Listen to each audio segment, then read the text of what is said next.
Testis and scrotum. अब इसमें सबसे पहले आता है क्रिप्टोकायरॉइडिज्म विच इज़ अनडिसेंडेड टेस्टिस। अब ये वो कंडीशन है जिसमें टेस्टिस डिसेंड नहीं करते, they fail to descend into the scrotum. इसका इंसिडेंस बर्थ में 4% है, यानी 4% बच्चों के अनडिसेंडेड टेस्टिस होंगे। और उनमें से भी जो 80% के टेस्टिस हैं वो फर्स्ट 3 मंथ के अंदर रीच कर जाएंगे, सिर्फ थोड़ा सा डिले आ जाएगा। अगर तो टेस्टिस को 2 साल तक वापस स्क्रोटम में ना लाएं तो इसमें बहुत सारी डिस्ट्रक्टिव चेंजेस हो जाएंगी, स्पर्म की प्रोडक्शन ख़त्म हो जाएगी और हमेशा के लिए इनफर्टिलिटी हो जाएगी। इसके अलावा 40 टाइम्स इंक्रीज्ड रिस्क है मलिग्नेंसी का अगर टेस्टिस को वापस स्क्रोटम में ना लाया जाए। ये अब होता क्यों है, इनफर्टिलिटी क्यों होती है, स्पर्म डिस्ट्रक्शन क्यों होती है? वेल, इसमें यह होता है कि इंट्रा एब्डोमिनल टेम्परेचर बहुत ज़्यादा हाई होता है।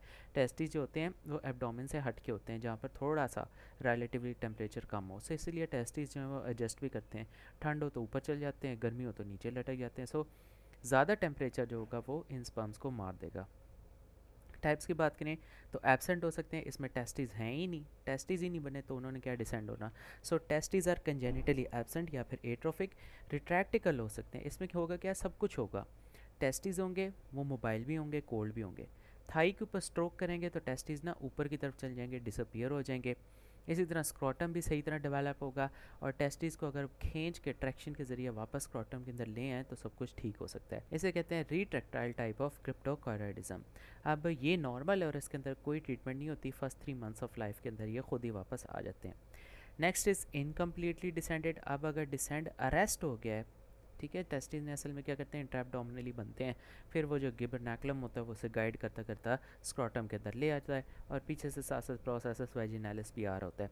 अब इसका एक पूरा पाथवे होता है जो गिबरनैकुलम बना के आ रहा होता है। अब इस पाथवे में कहीं भी बीच में अगर टेस्टिस अरेस्ट हो जाएँ, यानी अपने पाथ के अंदर रुक जाएँ और सही तरह जो है वो स्क्रॉटम के अंदर लैंड ना करें, तो इसे हम कहते हैं इनकम्प्लीटली डिसेंडेड।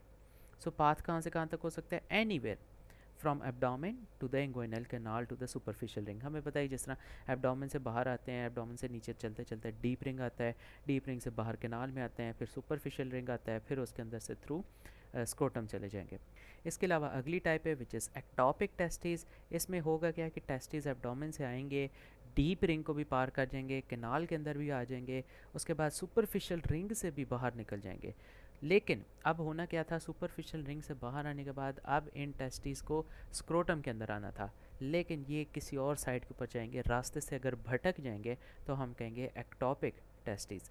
किसी और जगह पे जा सकते हैं, for example superficial inguinal pouch में चल जाएंगे, थाई में चले जाएंगे, उसके अलावा पेरिनियम में जा सकते हैं, रूट ऑफ पीनस में जा सकते हैं, फैमरल ट्रायंगल में जा सकते हैं। सो अपने रास्ते से भटक कर स्क्रोटम की जगह कहीं और चले जाएंगे तो इन्हें हम सिंपली कहेंगे एक्टोपिक। सो टाइप्स के अंदर एब्सेंट, रिट्रैक्टाइल, इनकम्प्लीटली डिसेंडेड और एक्टोपिक क्रिप्टोकायरॉइडिज्म है। क्लिनिकल फीचर्स की बात करें तो राइट साइड जो है वो ज़्यादा इफेक्ट होती है और 20% ऑफ कंडीशन जो है वो बायलैटरल होती है। अब हैज़र्ड्स क्या हैं, अगर सही तरह टेस्टिस जो है वो स्क्रोटम के अंदर ना आए, डिसेंड ना हो, सो इस केस में पेशेंट जो है वो स्टीराइल हो सकता है, हर्निया हो सकता है, टॉर्जन, ट्रॉमा, मैलिग्नेंसी का रिस्क 40 टाइम्स इंक्रीज़ हो सकता है और परमानेंट एट्रोफी हो सकती है। इन्वेस्टिगेशंस क्या करवाएंगे, वेल अल्ट्रासाउंड कराएंगे और लैप्रोस्कोपी। अब इसमें से जो लैप्रोस्कोपी है, this is the investigation of choice. ये क्यों कराएंगे, ताकि हम टेस्टिस को लोकेट करें और जहाँ पर है फिर इनको हम अंदर उठाकर वापस स्क्रोटम में लें। ट्रीटमेंट क्या है, ट्रीटमेंट है ऑर्काइडोपैक्सी है, this is the treatment of choice. और जो ऑर्काइडोपैक्सी की बेस्ट स्टेज है वो है 1 साल। 1 साल के बच्चे के अंदर ये करवा देनी है। अगर ज़्यादा डिले करेंगे तो टेस्टिस को जो है वो एट्रोफी होते जाएंगे, नुकसान पहुंचता जाएगा। बायलैटरल केसेस अगर किसी के दोनों टेस्टिस नहीं आए तो ये 1 बाय 1 करवाएंगे, पहले एक साइड की कराएंगे ऑर्काइडोपैक्सी, फिर दूसरी साइड की करवाएंगे। सो इसमें सिंपली करेंगे क्या कि इंग्वाइनल इंसिजन देंगे, उसके अलावा टेस्टिस को मोबिलाइज करेंगे, फिर खींच के उनको स्क्रॉटम के अंदर ले आएंगे और फाइनली इन टेस्टिकल्स को रिटेन रखेंगे सब डार्टस पाउच के अंदर। कभी कभी हम इनको नहीं भी खींच के ला सकते, it is not possible to bring them down. इसमें क्या करेंगे, इसमें 2 स्टेज प्रोसीजर करेंगे जिसे कहते हैं फाउलर्स प्रोसीजर। सो क्रिप्टोकायरॉइडिज्म की ट्रीटमेंट क्या है, सर्जरी है और काइडोपैक्सी करेंगे, 2 हैं तो 1 बाय 1 करेंगे, वैसे अगर सिंगल है तो 1 साल से पहले करेंगे, और अगर जो टेस्टिस मोबिलाइज नहीं हो रहे तो फाउलर्स प्रोसीजर करेंगे। अब क्या डिफरेंस है एक्टोपिक और अनडिसेंडेड टेस्टिस में? अनडिसेंडेड टेस्टिस जो होंगे वो कहीं भी अपने पाथ के अंदर अरेस्ट हो सकते हैं, होंगे वो अपने पाथ पे ही, अपने रास्ते से नहीं भटकेंगे, सिर्फ वो अरेस्ट हो गए। और जो दूसरे होंगे एक्टोपिक, उसमें क्या होगा, वो अपना पाथ ही छोड़ के भटक गए, अपने रास्ते से कहीं और चले गए। सो कहाँ जा सकते हैं, स्क्रोटम की बजाय ये सुपरफिशियल इंग्वाइनल पाउच में जा सकते हैं, पेरिनियम में जा सकते हैं, रूट ऑफ पीनस में, फेमरल ट्रायंगल में, सो किसी भी जगह पर, but not scrotum. Next is torsion of testis. इसमें होगा क्या कि टेस्टिकल्स घूम जाएंगे, ट्विस्ट हो जाएंगे। So it is the twisting of spermatic cord, जिसकी वजह से ब्लड सप्लाई जो है वो स्ट्रैंगुलेट हो जाएगी, इस्कीमिया हो जाएगा, और टेस्टिस की जो है वो एट्रोफी हो सकती है, नेक्रोसिस हो सकती है। सो इसमें जो ब्लड सप्लाई इफेक्ट होगी that is going to be testicular artery, और मोस्ट कॉमनली ये टीनेजर्स में। अब इसके कॉजेज़ क्या हो सकते हैं? वेल, सबसे पहला जो कॉज है, this is high investment of tunica vaginalis, जिसे हम कहेंगे क्लैपर बेल डिफॉर्मिटी।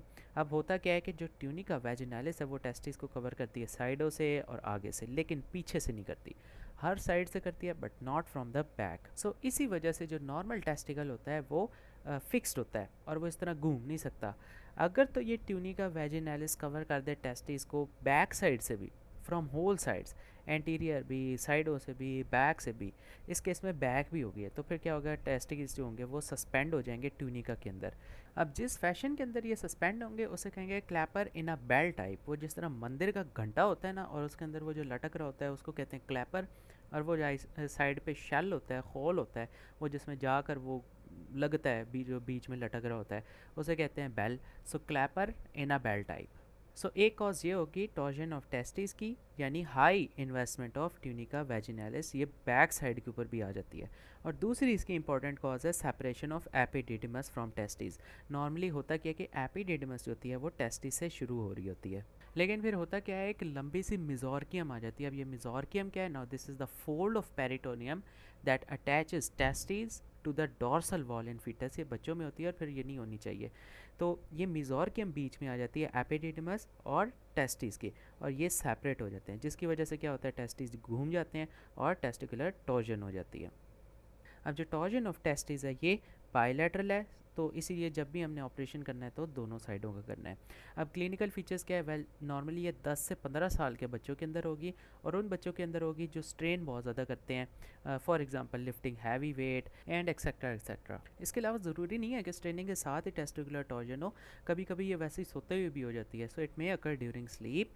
और इसमें जो प्रिंसिपल सिम्टम्स होंगे वो होगी शदीद पेन टेस्टिस के अंदर, शदीद पेन ग्रोइंग के अंदर जो अचानक शुरू हो गया है, नोजिया वॉमिटिंग भी हो सकता है। एग्जामिनेशन करेंगे तो टेस्टिस बहुत ज़्यादा टेंडर है, पकड़ के ऐसे उनकी लाई चेक करेंगे तो नॉर्मली टेस्टिस को थोड़ा वर्टिकल लाई में होना चाहिए, इसमें लाई क्या होगी, हॉरिजॉन्टल हो जाएगी। क्यों हो गई है? Because of twisting.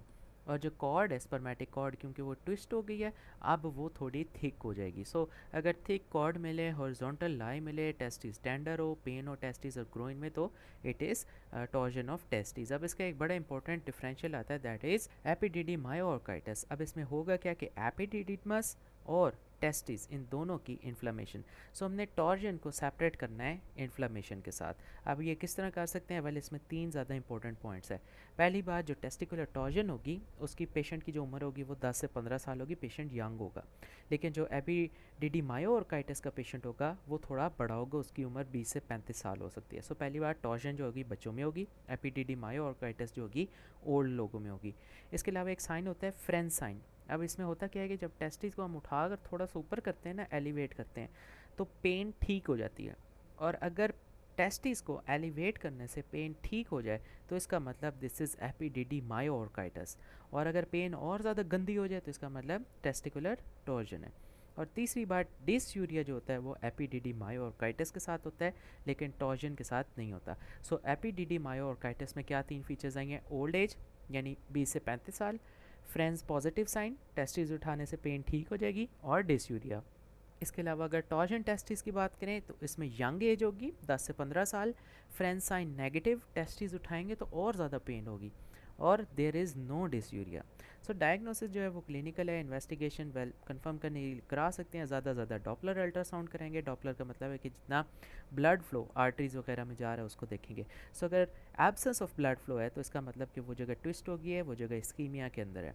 सो इसके अलावा फिर क्या करेंगे? एक्सप्लोरेशन करेंगे डाउटफुल कंडीशन में within 6 hours of pain, और अगर हम डिले कर देंगे तो टेस्टिस की एट्रोफी हो सकती है।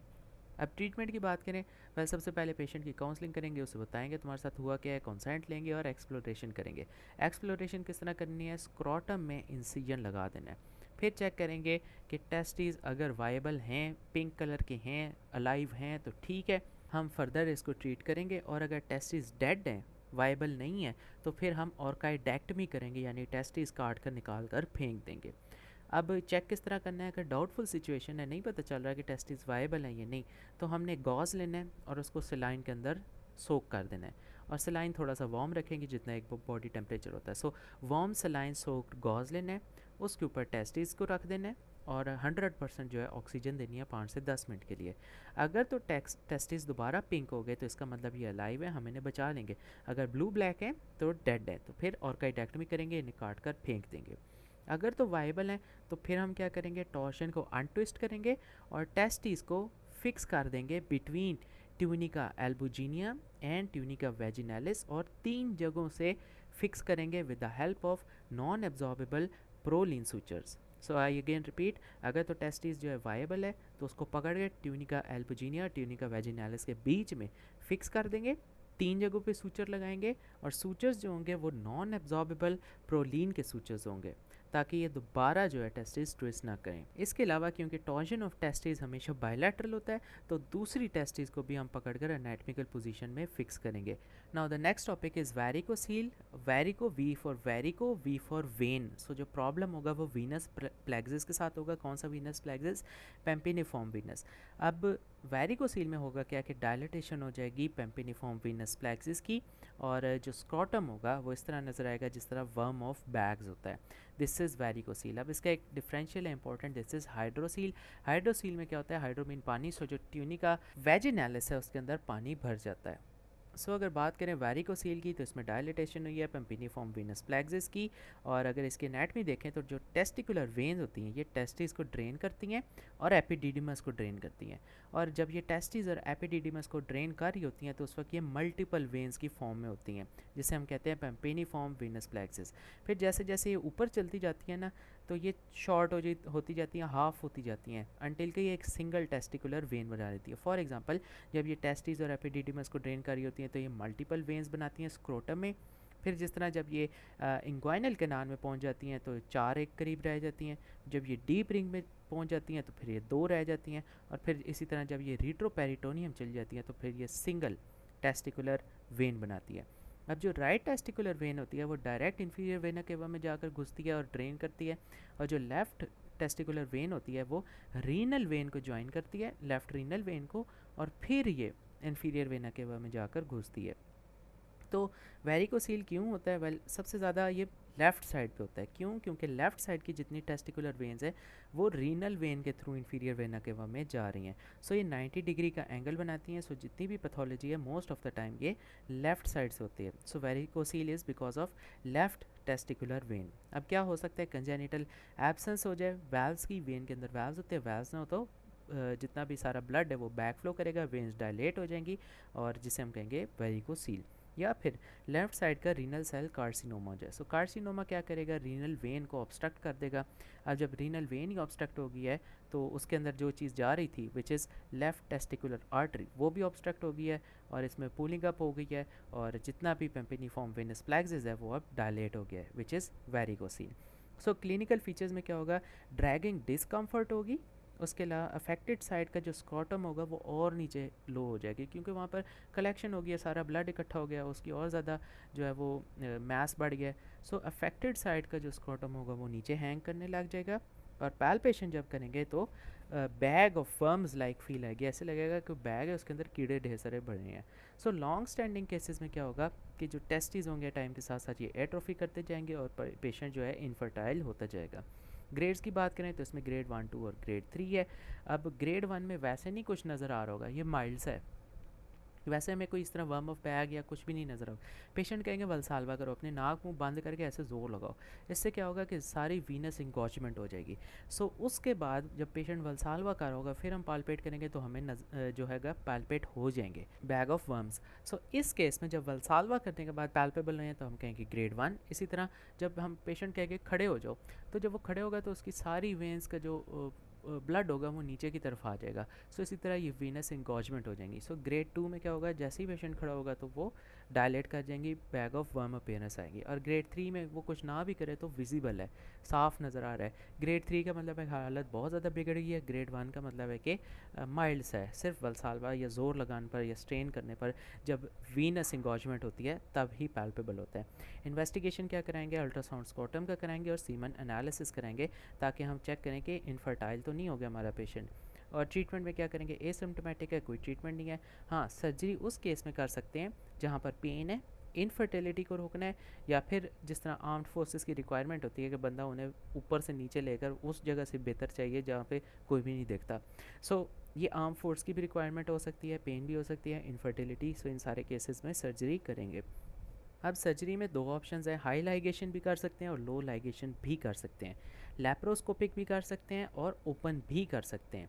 सो अगर हाई लाइगेशन की बात करें तो इसमें टेस्टिकुलर वेन को लाइगेट कर देंगे अबव द डीप रिंग। और अगर लो लाइगेशन की बात करें तो इसमें टेस्टिकुलर वेन को लाइगेट कर देंगे इन द इंग्वाइनल कैनाल। सो अगर हाई लाइगेशन की बात करें जिसमें टेस्टिकुलर वेन्स को हमने above the deep ring ligate करना है, तो ये वो जगह है जहाँ पर सिंगल टेस्टिकुलर वेन जो है वो बन जाती है। हमने पढ़ा है कि जिससे इस तरह वो ड्रेन करती जाती हैं तो मल्टीपल से 4 हो जाती हैं, 4 से 2 हो जाती हैं, 2 से 1 हो जाती हैं। सो अबव द रिंग यहाँ पर एक ही वेन है, और अगर इसको एक लाइगेट कर देंगे इकलौती वेन को, तो जितना रिट्रोग्रेड फ्लो है वो हम रोक देंगे और जो इतना पेम्पेनिफॉर्म प्लेक्सिस है वो श्रिंक हो जाएगा। अब हमने टेस्टिकुलर वेन को तो लाइगेट कर दिया है, तो अब टेस्टिस कैसे ड्रेन होंगे? वेल, जितनी भी टेस्टिकल ड्रेनेज है वो हम क्रीम एस्टेरिक वेन के थ्रू करा देंगे। सो टेस्टिकुलर वेन को लाइगेट कर देंगे और क्रीम एस्टेरिक वेन जो होगी वो टेस्टिस को ड्रेन करेगी। इसके बाद अगर दूसरी बात करें लो लाइगेशन की, तो इसमें टेस्टिकुलर वेन्स को लाइगेट करेंगे इन द इंग्वाइनल कैनाल।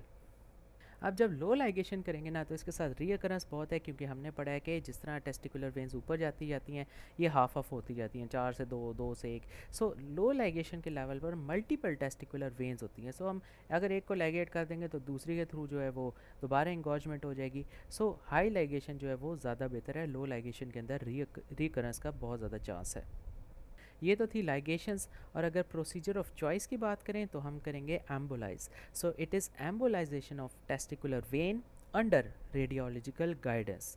इसके बाद नेक्स्ट टॉपिक है and that's hydrocele. Hydro mean water और सील मीन्स जो कैविटी है, या इस केस में tunica vaginalis. So it is collection of excessive fluid in tunica vaginalis. अब ये ट्यूनिका वेजिनैलिस क्या है? वेल, जब टेस्टिस एब्डोमेन में बन रहे होते हैं जब पीडियाट्रिक या एम्ब्रियोलॉजिकल लाइफ के अंदर, तो ये रिट्रोपेरिटोनियली बनते हैं। फिर जैसे जैसे फीटस जो है वो बड़ा होता है तो ये टेस्टिस क्या करते हैं, आहिस्ता आहिस्ता नीचे आते हैं, डिसेंड करते हैं और गिबरनैकुलम इन्हें गाइड करता रहता है इनटू द स्क्रॉटम।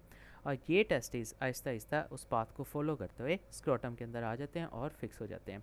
अब जैसे टेस्टिस डिसेंड कर रहे होते हैं तो एक पेरिटोनियम का फोल्ड भी साथ साथ आ रहा होता है which is called processus vaginalis and it moves through this route as well into the scrotum. अब होता क्या है कि जो प्रोसेस वेजिनैलिस होता है उसका प्रॉक्सिमल पोर्शन, वो जो ऊपर पेट से आ रहा होता है, वो वक्त के साथ साथ ख़त्म हो जाता है, ऑब्लिटरेट हो जाता है। डिस्टल पोर्शन जो है वो परसिस्ट कर जाता है, इसको कहते हैं ट्यूनिका वेजिनैलिस। और ये जो ट्यूनिका वेजिनैलिस होता है नॉर्मली ये एंटीरियर, मीडियल और लैटरल साइड ऑफ टेस्टिस को कवर करता है। अब ये जो ट्यूनिका वेजिनैलिस है ये एक पोटेंशियल स्पेस है, इसके अंदर फ्लूइड अगर आ जाए तो हम कहेंगे this is hydrocele. Hydro mean water, cele mean potential space which is tunica vaginalis. So अगर इसकी टाइप्स की बात करें हाइड्रोसील की, प्राइमरी भी होता है, सेकेंडरी भी होता है। प्राइमरी हाइड्रोसील वो होता है जिसमें एब्जॉर्प्शन में डिफेक्ट आता है, फ्लूइड से इतना एब्जॉर्ब नहीं हो रहा सैक में से। सेकेंडरी वो होता है जिसमें फ्लूइड की एक्सेसिव ओवर प्रोडक्शन हो जाती है। फॉर एग्जांपल इन्फ्लेमेशन हुई है एपिडिडिमस की या टेस्टिस की, जिसे हम कहते हैं एपिडिडिमायोर्काइटिस, या फिर ट्यूबरकुलोसिस या फिर टेस्टिकुलर ट्यूमर। सो इस केस में हाइड्रोसील हो सकता है। अब अगर टाइप्स ऑफ हाइड्रोसील की बात करें तो ये सारा जितना हमने रफर डिस्कस किया है कि ऊपर से टेस्टिस बनते हैं और फिर ऊपर से ही प्रोसेसिस वेजिनैलिस आता है और उसका प्रॉक्सिमल पोर्शन जो होता है वो ऑब्लिटरेट हो जाता है, डिस्टल पोर्शन परसिस्ट कर जाता है। ख़ुद प्रोसेसिस वेजिनैलिस जो होता है वो पेरिटोनियम का फोल्ड होता है, इसके अंदर स्पेस होती है, फ्लूइड आ जाए तो हाइड्रोसील होता है। सो किस साइड के ऊपर ऑब्लिटरेशन हो रही है यही हमारे पास डिफरेंट टाइप्स बनाता है हाइड्रोसील की। क्या ये सारा का सारा प्रोसेसिस वेजिनैलिस परसिस्ट कर रहा है, या फिर सिर्फ डिस्टल पोर्शन परसिस्ट कर रहा है, या फिर सेंट्रल पोर्शन परसिस्ट कर रहा है, प्रॉक्सिमल और डिस्टल जो है वो ऑब्लिटरेट हो गए हैं, या फिर सिर्फ टेस्टिस के अराउंड जो है परसिस्ट कर रहा है। सो इसी केस के ऊपर हम 4 टाइप्स बना लेते हैं, congenital hydrocele, infantile hydrocele, insisted hydrocele और वेजाइनल हाइड्रोसील। अब अगर सबसे पहले कंजेनिटल हाइड्रोसील की बात करें तो इसमें प्रोसेसिस वैजिनालिस कंप्लीटली परसिस्ट करेगा। सो प्रोसेसिस वैजिनालिस फेल्स टू ऑब्लिटरेट और जितना पेरिटोनियल कैविटी का फ्लूइड है वो हमारे पास स्क्रोटम में आ जाता है। It is associated with indirect inguinal hernia और इसकी ट्रीटमेंट में क्या करेंगे, हर्नियोटमी करेंगे। और अगर बात करें इन्फेंटाइल हाइड्रोसील की तो ये वो है जिसमें प्रॉक्सिमल पोर्शन ऑब्लिटरेट हो जाता है, डिस्टल पोर्शन जो है वो परसिस्ट करता है। सो इस केस में processus vaginalis obliterates at the level of deep inguinal ring और डीप इंग्वाइनल रिंग के डिस्टल जितना है वो परसिस्ट करता है। सो इस केस में फ्लूइड अकुमुलेट हो सकता है। अब होता क्या है, क्योंकि इसमें फ्लूइड है तो फ्लक्चुएशन भी देगा, ट्रांसलुमिनेशन भी देगा, लेकिन ये नॉट रिड्यूसिबल है। क्यों? क्योंकि ऊपर से तो ये ऑब्लिटरेट हो गया, सिर्फ डीप रिंग के डिस्टल जो है परसिस्ट कर रहा है। Third type is encysted hydrocele of the cord. अब होगा क्या कि प्रॉक्सिमल और डिस्टल जो है ऑब्लिटरेट कर देंगे, सेंट्रल पोर्शन जो है वो परसिस्ट कर जाएगा और इसको कहेंगे दिस इज सिस्ट लाइक। ठीक है, तो सेंट्रल पोर्शन परसिस्ट करेगा और फ्लूइड इसके अंदर अकोमुलेट होगा। इसकी ट्रीटमेंट में क्या करेंगे, सिंपली एक्सरसाइज कर देंगे। उसके बाद वजाइनल हाइड्रोसील है। अब इसमें सिर्फ जहाँ पर टेस्टिस है उस एरिया के अराउंड प्रोसेसिस वैजिनालिस पेटेंट रहेगा, बाकी सारा जो होगा वो ऑब्लिटरेट हो जाएगा। सो इस केस में फ्लूइड भी सिर्फ इधर ही अकुमुलेट होगा अराउंड द टेस्टिस। और क्योंकि टेस्टिस के अराउंड अब फ्लूइड आ गया तो जब हम पैल्पेट करने की कोशिश करेंगे तो टेस्टिस पैल्पेबल नहीं होंगे, वो फ्लूइड के अंदर छुप जाएंगे। फिर एक और चीज़ होती है दैट इज़ अपर लिमिट। अब अपर लिमिट रीचेबल होगी वेजाइनल में और एंसिस्टेड के, और जो दूसरे होंगे इन्फेंटाइल और कंजेनिटल इसमें अपर लिमिट रीचेबल नहीं होगी। सो अगर जल्दी जल्दी से रिवाइज करें, होता क्या है, कंजेनिटल के अंदर कंप्लीटली परसिस्ट करेगा, इन्फेंटाइल के अंदर distal to the deep inguinal ring persist कर जाएगा, एंसिस्टेड के अंदर जो सेंट्रल पोर्शन है वो परसिस्ट करेगा, और वजाइनल के अंदर जो टेस्टिस के राउंड है सिर्फ वो परसिस्ट करेगा। क्लिनिकल फीचर्स की बात करें तो हाइड्रोसील पेनलेस, स्क्रोटल स्वेलिंग होती है, और जब टेस्टिस को पैल्पेट करने की कोशिश करेंगे तो टेस्टिस पैल्पेट नहीं होंगे, ट्रांसलुमिनेशन करेंगे तो पॉजिटिव आएगी और फ्लक्चुएशन करेंगे तो पॉजिटिव आएगी क्योंकि अंदर फ्लूइड है। यहाँ पर इसमें एक और इम्पॉर्टेंट डिफ्रेंशिएटिंग पॉइंट ये है कि हाइड्रोसील पेनलेस है और जो वेरिकोसील है that is with the dragging pain. और अगर हाइड्रोसील की कॉम्प्लिकेशन की बात करें तो सैक रप्चर कर सकती है, ये रेयर है। ट्रांसफॉर्म हो सकता है हेमाटोसील में, इसका मतलब कि ब्लड आ जाएगा, और सैक जो है वो कैल्सीफाई भी हो सकती है। अगर ट्रीटमेंट की बात करें तो अगर कंजेनिटल हाइड्रोसील है, हमें पता है जिसमें कम्प्लीटली परसिस्ट कर गया है, सो इसमें हर्नियोटमी करेंगे क्योंकि ये एसोसिएटेड होता है विद इनडायरेक्ट इंग्विनल हर्निया। और हर्नियोटमी करने के बाद क्या होगा कि इसकी जितनी कम्युनिकेशन है वो डिस्कनेक्ट हो जाएगी between the sac and peritoneal cavity. जो एंसिस्टेड हाइड्रोसील है जो आगे पीछे से ऑब्लिटरेट हो गया और सेंट्रल पोर्शन परसिस्ट कर गया, सो इस केस में उसकी एक्सीजन कर लेंगे। उसके बाद जैबलेस रिपेयर है। अब इसमें क्या करेंगे, जो स्क्रोटम है उसके अंदर वाली साइड पर ट्यूनिका चढ़ी हुई है, हम अंदर वाली साइड को एक्सटीरियराइज कर लेंगे परमानेंटली। सो स्क्रोटम के ऊपर लॉन्गिट्यूडनल इंसिजन देंगे, उसको काटेंगे, अंदर से ट्यूनिका निकलेगी, ट्यूनिका को भी कट लगाएंगे तो उसका सारा फ्लूइड जो है वो ड्रेन हो जाएगा। फिर इस ट्यूनिका को वापस स्टिच कर देंगे बिहाइंड द कॉर्ड, और इस तरह हमने क्या किया, जो इंटीरियर ऑफ द सैक है वो जो ट्यूनिका अंदर सारी चढ़ी हुई थी उसको परमानेंटली एक्सटीरियराइज्ड किया है for continuous drainage of fluid. This is Jaboulay's repair. उसके बाद लॉर्ड्स प्लाइकेशन कहते हैं, प्लाइकेशन कहते हैं फोल्ड बना देना, जिस तरह निसल्स फंडाप्लिकेशन होती है जिसमें वो 270 और 360 डिग्री राउंड करता है स्टमक को ईसोफेगस के राउंड, इसी तरह प्लाइकेशन कहते हैं फोल्ड बना देना। सो लॉर्ड्स प्लाइकेशन में क्या करेंगे, ट्यूनिका को लॉन्गिट्यूडनली काटेंगे, फिर उसका फोल्ड बनाएंगे और उसको सूचर से सी देंगे। अब इस सब का क्या फ़ायदा, हमने फोल्ड बनाकर सूचर्स दोबारा क्यों लगाए हैं, वेल इसकी वजह से रीफॉर्मेशन ऑफ सैक जो है वो नहीं होगी। इसके अलावा हाइड्रोसिलेक्टमी कर सकते हैं, ये तब करेंगे जब सैक बहुत ज़्यादा थिक है, तो हाइड्रोसिलेक्टमी में सैक को काट देंगे, इंसाइज कर देंगे और फाइनली बाद में हीमोस्टेसिस सिक्योर करेंगे, जितना ब्लड है उसकी ब्लीडिंग को रोकेंगे। और फाइनली एक और ऑप्शन है जिसमें एस्पायर कर लेंगे सारा fluid with the help of needle, लेकिन इसमें कोई फ़ायदा नहीं है, फ्लूइड जो है दोबारा रीअकुमुलेट हो जाएगा। अब जब हमने सर्जरी करनी है, फॉर एग्जांपल जैबलेस रिपेयर करनी है, लॉर्ड्स प्लाइकेशन करनी है, तो फिर हमने क्या करना है, तो हमें हाइड्रोसील की सैक तक जाना पड़ना है। तो कौन कौन सी लेयर्स काटेंगे, सबसे पहले स्किन काटेंगे स्क्रोटम की, फिर डार्टरस मसल आएंगे उन्हें काटेंगे, फिर सुपरफिशियल फेशिया की मेम्ब्रेनस लेयर आएगी, उसे काटेंगे। External spermatic fascia, क्रीमस्टेरिक fascia, internal spermatic fascia, इनको काटेंगे। फिर आउटर लेयर आएगी ट्यूनिका की। फिर क्या होगा, ट्यूनिका के और अंदर जो होंगे टेस्टिकल्स पड़े होंगे। सो ये इनकी लेयर्स हैं। इसके बाद अगर बात करें हेमाटोसील की, हेमाटो mean blood, seal means cavity, ठीक है। तो इस केस में जो होगी ट्यूनिका वैजिनालिस होगी। So it's a collection of blood in tunica vaginalis. अगर पानी आ जाए तो हाइड्रोसील, ब्लड आ जाए तो हेमाटोसील। और ये होता क्यों है, well that's because of needle aspiration. जब हम एस्पायर करते हैं हाइड्रोसील के अंदर तो नीडल जो है वैसल्स को इंजर कर सकती है और ब्लीडिंग हो सकती है, और हेमाटोसील के साथ पेशेंट प्रेजेंट कर सकते हैं। या कोई टेस्टिस को ट्रॉमा हुआ है, ब्लीडिंग हुई है, तो उसकी वजह से भी प्रेजेंट कर सकता है। इस हेमाटोसील को अच्छी तरह ड्रेन करना पड़ता है। अगर ड्रेन नहीं करेंगे तो ब्लड क्लॉट कर जाएगा और इसकी वजह से क्लॉटेड हेमाटोसील बन जाएगा। सो जब क्लॉट परसिस्ट करेगा काफ़ी टाइम के लिए तो टेस्टिस की एट्रोफी हो सकती है और फाइनली हमें ऑर्काइडेक्टमी करनी पड़ेगी, टेस्टिकल्स को काट के फेंकना पड़ेगा। इसके बाद एपिडिडिमल सिस्ट है।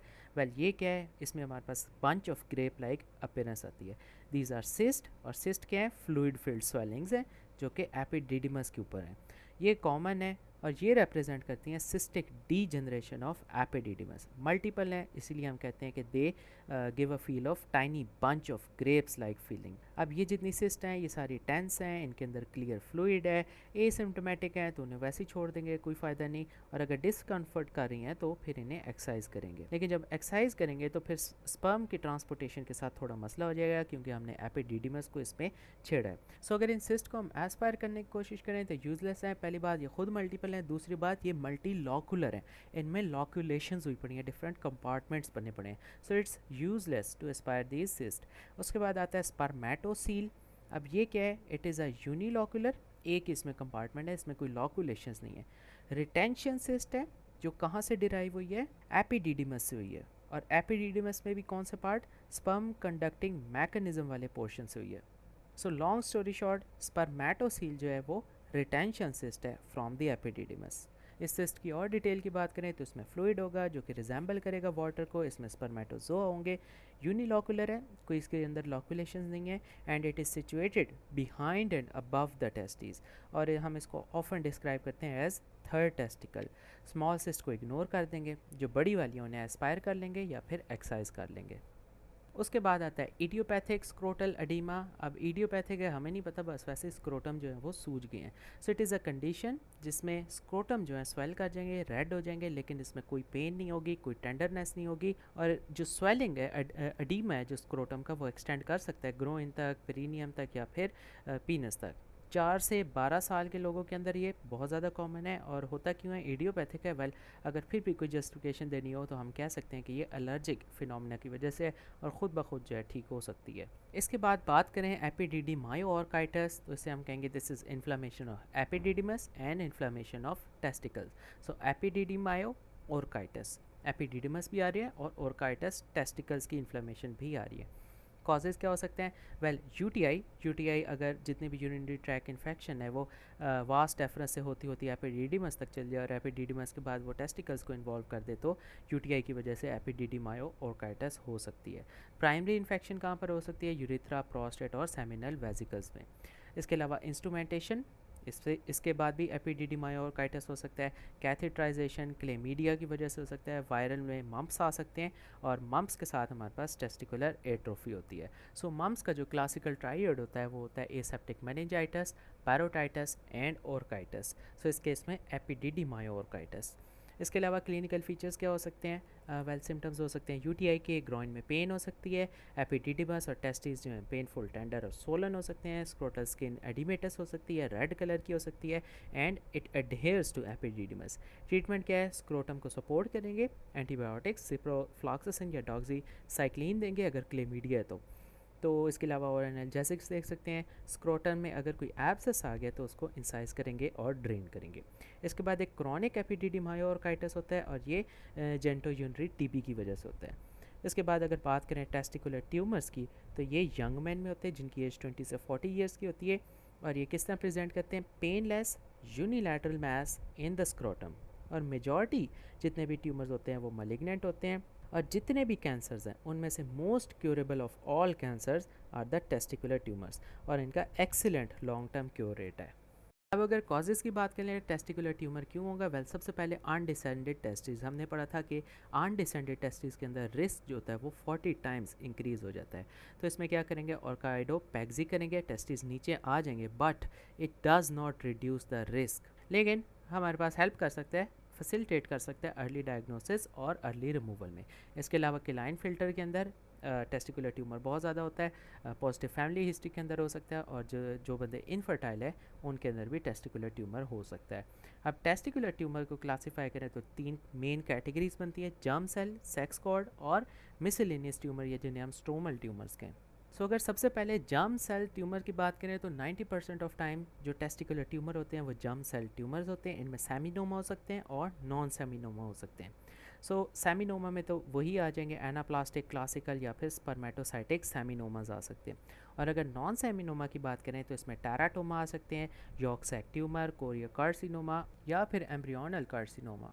इसके अलावा अगर सेक्स कॉर्ड ट्यूमर्स की बात करें तो इसमें लिडिक सेल्स आ सकते हैं, सर्टोली सेल ट्यूमर आ सकते हैं, थीकोमा, फाइब्रोमा या other sex cord gonadal stromal tumours आ सकते हैं। मिसलेनियस की बात करें तो इसमें ओवेरियन एपिथेलियल ट्यूमर्स आ सकते हैं, ट्यूमर्स ऑफ कलेक्टिंग डक्ट्स आ सकते हैं, रीड टेस्टिस आ सकते हैं और बिनाइन मेलिग्नेंट ट्यूमर्स आ सकते हैं स्पेसिफिक स्ट्रोमा के। अब इसकी कुछ इंपॉर्टेंट बातें हैं, टेराटोमा जो होता है यंग मैन के अंदर होता है, सेमिनोमा जो होता है वो 35 से 45 ईयर्स के अंदर होता है, योक सैक ट्यूमर बच्चों के अंदर होता है, वेरी इंपॉर्टेंट। बच्चा अगर कोई आए कोई टेस्टिस अजीब सा लेकर, पेनलेस मास लेकर, it's going to be yolk sac tumour. ये 10 साल से छोटे छोटे बच्चों के अंदर होता है। और लिम्फोमा जो होता है ये 60 साल से बड़े बाबू के अंदर होता है। सो कोई बहुत छोटा बच्चा आ जाए तो इट्स योक सैक ट्यूमर, बहुत बड़ा बाबा आ जाए लिम्फोमा। और अगर 20 से 35 साल के बीच में आ जाए टेराटोमा, 35 से 45 के बीच में आ जाए तो सेमिनोमा। इस तरह सेमिनोमा और जो टेराटोमा है इन्हें हम कहते हैं these are germ cell tumours. और अगर सर्टोली और लाइडिक सेल ट्यूमर्स की बात करें तो ये नॉन जर्म सेल्स ट्यूमर्स आते हैं। अब अगर सबसे पहले सेमिनोमास की बात करें तो ये सेमी इन्फ्रेस ट्यूब्यूल्स में से निकलते हैं। एज जो होगी 35 से 45 ईयर्स की होगी। 3 टाइप्स हैं, क्लासिक, एनाप्लास्टिक और स्पर्मेटोसाइटिक। क्लासिक जो है वो सबसे ज़्यादा मिलता है। अब ग्रॉसली ट्यूमर जो होगा वो टेस्टिस को रिप्लेस कर देगा। माइक्रोस्कोपली क्या नज़र आएगा कि क्लियर साइटोप्लाज्म है, प्लियोमॉर्फिज्म है और माइटोटिक फिगर्स हैं। अब अगर सेमिनोमा के मैट्स की बात करें तो ये लिम्फ नोड्स के थ्रू मेटास्टेसाइज करते हैं। लिम्फ नोड भी जहाँ से टेस्टिस निकलते हैं, for example para aortic lymph nodes, क्योंकि यहाँ पर ये टेस्टिस बनते भी हैं, टेस्टिकुलर वैसल्स का भी यही ओरिजिन है। वेल ये तो हो गए पैरा एओर्टिक लिम्फ नोड्स। इसके अलावा कुछ और लिम्फ नोड्स होते हैं जो प्रेजेंट होते हैं eight the bifurcation of common iliac artery. अब ये लिम्फ नोड कहाँ से क्या चीज़ ड्रेन कर रहे हैं, मीडियल साइड ऑफ टेस्टिस, और इसके अलावा जो वास डेफरस की ड्रेनेज है वो इन नोड्स के अंदर आ रही है। इसके अलावा थर्ड ग्रुप होता है जिसे कहते हैं इंगुइनल लिम्फ नोड्स। और इंगुइनल लिम्फ नोड्स तब पैल्पेबल होंगे जब स्क्रोटम की स्किन भी इन्वॉल्व हो जाएगी। अब जो सेमिनोमाज है ये अच्छे खासे रेडियो सेंसिटिव है। इसके बाद नेक्स्ट है टेराटोमा। टेराटोमा जो है इन्हें कहते हैं टोटी पोटेंट, टोटल इनके अंदर पोटेंशियल होता है, ये किसी जर्म लेयर के अंदर भी चेंज हो सकते हैं। जो टेराटोमा होते हैं ये रीड टेस्टिस से एसोसिएटेड होते हैं। ये रीड टेस्टिस की टोटीपोटेंट सेल्स में से बनते हैं and they contain more than one germ layer. For example ectoderm भी इनके अंदर होगी, मीजोडर्म भी होगी और एंडोडर्म भी होगी। अब ये डिपेंड करता है कि मैचुरेशन कितनी है। क्या इसकी 4 डिफरेंट टाइप्स हैं। डिफ्रेंशिएटेड भी कह सकते हैं जिसकी एग्जांपल आ सकती है डर्मोइड सिस्ट। मलिग्नेंट टेराटोमा भी आ सकता है जैसे जो इंटरमीडिएट है उसमें आ सकता है टेराटोकार्सिनोमा। मलिग्नेंट टेराटोमा एनाप्लास्टिक आ सकता है जिसमें एम्ब्रियोनल कार्सिनोमा या योक सैक ट्यूमर आ सकता है, या फिर मलिग्नेंट टेराटोमा ट्रोफोब्लास्टिक आ सकता है जिसमें कोरियोकार्सिनोमा आ सकता है। अब जो टेराटोमा है ये फैलता है ब्लड के थ्रू, सेमिनोमा फैलता है लिम्फ नोड के थ्रू, टेराटोमा फैलता है ब्लड के थ्रू। सो इसका हेमाटोजीनियस स्प्रेड है और ये फैलकर लंग्स के अंदर जाता है और वहाँ पर कैनन बॉल लीजन्स बनाता है। इसके बाद बात करें सेक्स कॉर्ड ट्यूमर्स की तो इसमें लिडिग या सर्टोली आ सकते हैं। लिडिग हमें पता है जो इंटेस्टिशियल सेल्स होते हैं और ये टेस्टोस्टेरोन बनाते हैं। सो अगर इनका ट्यूमर हो जाएगा तो टेस्टोस्टेरोन बहुत ज़्यादा हो जाएगा और मस्कुलाइजेशन अफेक्ट आएगा। सर्टोली सेल्स जो होते हैं अगर इनका ट्यूमर हो जाए तो फीमेल लाइक अफेक्ट आएगा और गायनोकोमेस्टिया हो सकता है। सो लिडिग में मेल लाइक करैक्टरिस्टिक आएंगे, सर्टोली में फीमेल लाइक करैक्टरिस्टिक आएंगे, फॉर एग्जाम्पल गायनोकोमेस्टिया। इसके अलावा कोरियोकार्सिनोमा हो सकता है। ये जो ट्यूमर्स होते हैं सिंसिशियल साइटोब्लास्ट भी हो सकते हैं और साइटोट्रोफोब्लास्ट भी हो सकते हैं। स्मॉल हैं, एग्रेसिव हैं और अर्ली मेटास्टेसाइज करते हैं बाय ब्लड। सो इनका भी हेमाटोजीनस स्प्रेड है। क्लिनिकल फीचर्स की बात करें तो मेजॉरिटी जितने पेशेंट्स हैं वो प्रेजेंट करते हैं painless, firm to hard, irregular mass के साथ, जो कि टेस्टिस को रिप्लेस कर देगा। 10% पेशेंट के अंदर ये माइनर ट्रॉमा के बाद आते हैं। ट्रॉमा से कुछ भी नहीं हुआ होता, असल में होता ही है कि उनको चोट लगती है, फिर वो देखते हैं तो पता चलता है कि यहाँ पर कोई हार्ड मैस पड़ा है, फिर वो आते हैं और पता चलता है कि जी ट्यूमर है। असल में ट्रॉमा का इसके साथ कोई लेना देना नहीं है। उसके अलावा सेकेंडरी लैक्स हाइड्रोसील के साथ आते हैं, मतलब जो स्क्रोटम है वो इतना लटक जाता है, ठीक है, हाइड्रोसील हो जाता है, तो इसका इस तरह प्रेजेंट करते हैं। मैस के साथ आ सकते हैं, ट्रॉमा के बाद आ सकते हैं, और हाइड्रोसील के साथ आ सकते हैं, या फिर लैक्स स्क्रोटम के साथ आ सकते हैं। और इन पेशेंट्स के अगर para aortic lymph nodes palpate करें तो पैल्पेबल होंगे, और इसके अलावा खांसी कराएंगे तो हिमाप्टेसिस होगी बीच में, ज़ाहिर है अगर मैट्स जो हैं वो लंग में चलेगी इन केस ऑफ टेराटोमा, तो इसमें हिमाप्टेसिस भी मिल सकती है। और अगर मस्कुलाइजेशन इफेक्ट आ रहा है या फेमिनाइजिंग इफेक्ट आ रहा है तो हो सकता है कि ये लिडिग या सर्टोली ट्यूमर। डायग्नोसिस किस तरह करेंगे? फिजिकल एग्जामिनेशन करेंगे, स्क्रोटम को देखेंगे, लिम्फ नोड्स को देखेंगे, उसके अलावा अल्ट्रासाउंड करा सकते हैं, दिस इज़ फर्स्ट इन्वेस्टिगेशन, और ये डिफ्रेंशिएट करेगा टेस्टिकुलर ट्यूमर्स को सिस्टिक स्वेलिंग से, क्योंकि अल्ट्रासाउंड होता है ना ये फ्लूइड के लिए बड़ा अच्छा होता है। सो सिस्ट के अंदर अच्छा खासा फ्लूइड होता है, सो ये ट्यूमर्स को फ्लूइड के साथ डिफ्रेंशिएट करेगा। कंट्रास्ट सीटी करेंगे फॉर एब्डोमेन एंड चेस्ट ताकि हम स्टेज कर सकें। ट्यूमर मार्कर्स देखेंगे, इन्हें हम मैयर करते हैं इनिशियली 2 वीक्स आफ्टर सर्जरी, ताकि हम देखें कि कितना एक रिस्पॉन्स आ रहा है कि नहीं आ रहा। अब इसमें क्या क्या देख सकते हैं? अल्फा फीटोप्रोटीन देख सकते हैं, बीटा एचसीजी देख सकते हैं, एलडीएच देख सकते हैं, और अल्कलाइन फॉस्फेटेज देख सकते हैं। अब जो अल्फा फीटोप्रोटीन है वो टेराटोमा और योग सैक ट्यूमर्स में इंक्रीज़ होती है। इसके अलावा अगर बीटा एचसीजी की बात करें तो ये सिंसिशियो ट्रोफोब्लास्ट बनाता है, और ये इंक्रीज़ होती है कोरियोकार्सिनोमा में, टेराटोमास में और सेमिनोमास में। इसके अलावा अगर एलडीएच की बात करें तो ये लेस स्पेसिफिक है, सेमिनोमा में पड़ सकती है, और अल्कलाइन फॉस्फेटेज की बात करें तो ये जर्म सेल ट्यूमर्स के अंदर बढ़ेगी, जिसमें सारे आ सकते हैं। जो सेमिनोमा आएगा, नॉन सेमिनोटस में टेराटोमा, योग सैक, कोरियोकार्सिनोमा और एम्ब्रियोनल कार्सिनोमा आएगा।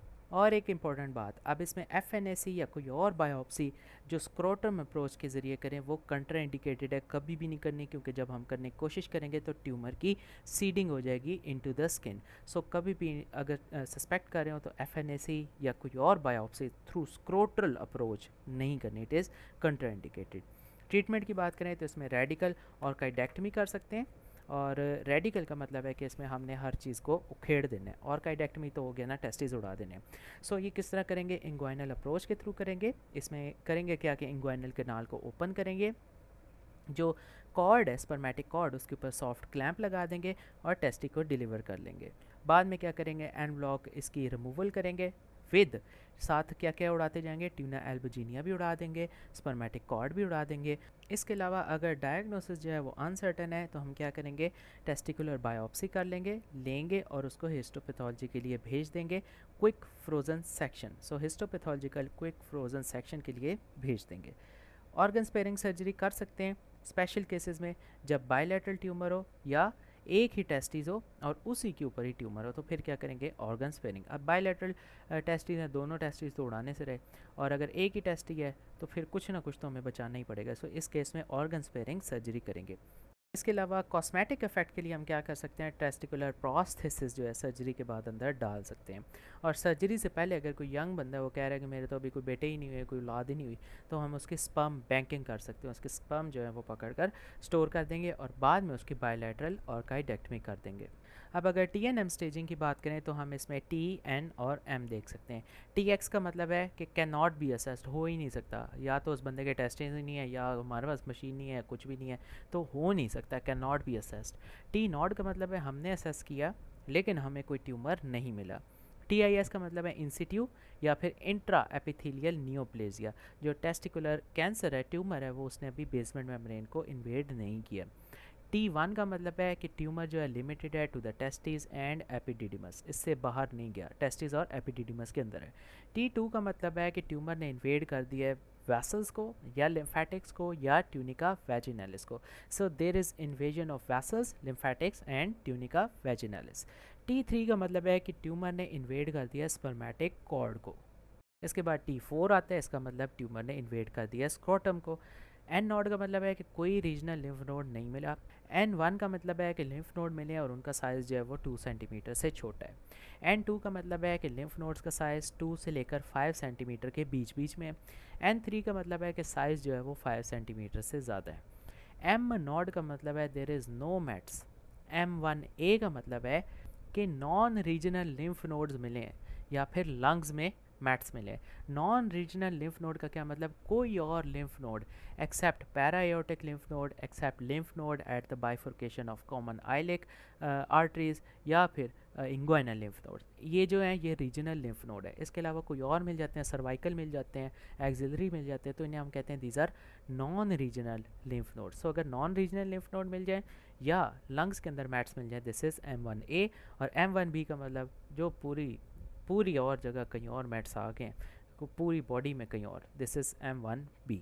अब अगर ट्रीटमेंट की बात करें तो इसमें सबसे पहले सैमिनोमा आता है। हमने पढ़ा है कि सैमिनोमा जो है वो रेडियो सेंसिटिव है।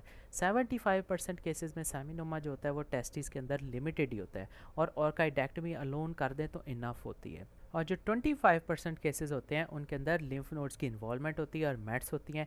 वेल इसमें ऑर्काइडेक्टमी तो करनी पड़ती है, साथ थोड़ी एक्स्ट्रा ट्रीटमेंट भी करनी पड़ती है। तो अगर समराइज़ करें, नॉन मेटास्टैटिक है तो ऑर्काइडेक्टमी करेंगे और साथ रेडियोथेरेपी जो लिम्फ नोड्स हैं उन्हें देंगे। और अगर मेटास्टेटिक है तो ये डिपेंड करता है कि नोड का लेवल क्या है। अगर तो नोड्स हमारे पास N1 और N2 है, इसका मतलब साइज़ जो है 0 से 2 है या 2 से 5 है, तो इस केस में रेडियोथेरेपी लिम्फ नोड्स को देंगे। और अगर साइज़ N3 है जिसका मतलब 5 सेंटीमीटर से ज़्यादा है या फिर M1 है जिसे हम कहें नॉन रीजनल लिम्फ नोड्स मिल रहे हैं या लंग्स में मिल रहे हैं, तो इस केस में क्या करेंगे, 3 साइकिल्स ऑफ BEP देंगे।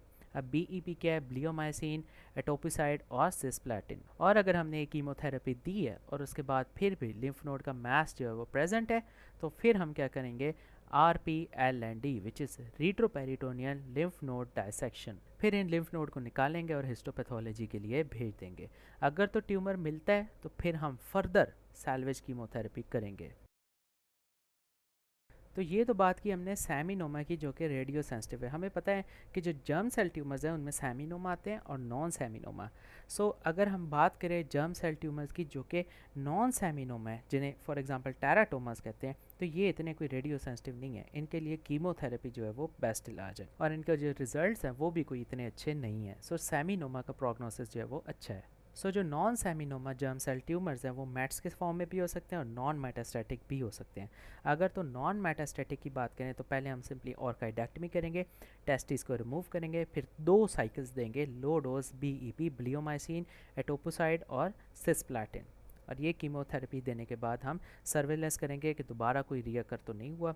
इसके बाद अगर मैट्स की बात करें, मेटास्टेटिक नॉन सैमिनोमेटस टेराटोमा या जिसे जर्म सेल ट्यूमर कहें, तो इसमें भी सिंपली पहले ऑर्काइडेक्टमी करेंगे, टेस्टिकल्स को रिमूव करेंगे, फिर 3 साइकिल्स देंगे high dose full dose bleomycin, etoposide और सिस्प्लेटिन की। और फिर उसके बाद RPLND करेंगे which is retroperitoneal lymph node dissection. Dissect करने के बाद इन लिम्फ नोड्स को हम हिस्टोपैथोलॉजी के लिए भेज देंगे। और अगर तो ये पॉजिटिव हुए तो फिर हम दोबारा सैल्वेज कीमोथेरेपी करेंगे। इसके बाद अगर बात करें लिम्फोमास ऑफ टेस्टिस के, तो ये 60 साल के बाद होंगे। इनकी ट्रीटमेंट में क्या है, ऑर्काइडेक्टमी करेंगे और कीमोथेरेपी करेंगे। Prognosis poor. इसके अलावा सर्विलेंस किस तरह करना है ट्रीटमेंट के बाद, पहला जो साल होगा हम पेशेंट कहेंगे तुमने अपने मंथली एक्सरे करवाने हैं, चेस्ट एक्सरे, और इसके अलावा ट्यूमर मार्कर्स करवाने हैं, और 3 मंथली CT स्कैन एब्डोमेन का कराना है। यानी हर महीने तुमने अपना चेस्ट एक्सरे कराना है और ट्यूमर मार्कर्स कराने हैं, और हर 3 महीने बाद तुमने CT एब्डोमेन कराना है।